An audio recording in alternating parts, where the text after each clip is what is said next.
سلام.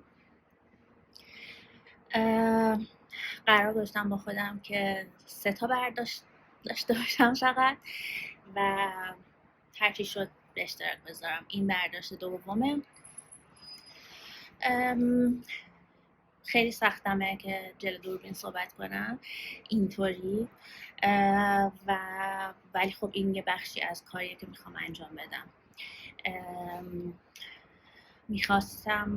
میخوام این ویدیو رو بگیرم که از همون چیزی که قصدم بود بگم، از اینکه این توی این مسیر یه جاهایی سخته، نمیتونم اون هدفم رو نمیتونم بهش مثبت فکر کنم.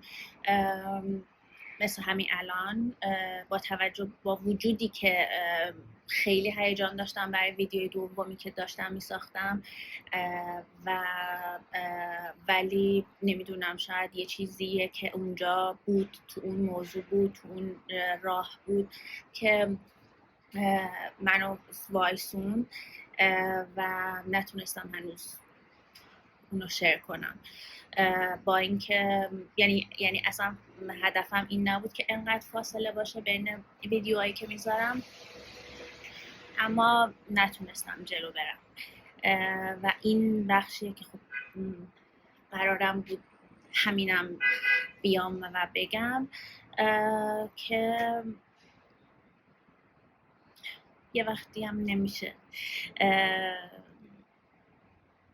و همینم سخته. اومدن گفتن همینم برام خیلی سخت بود. شاید امروز چون الان یه دابل رینبو دیدم برام نشونه بود شاید که بیام انجامش بدم. امیدوارم که این برداشت دوم همونی باشه که باید و ویدیو بعدی رو میذارم بزودی. مرسی.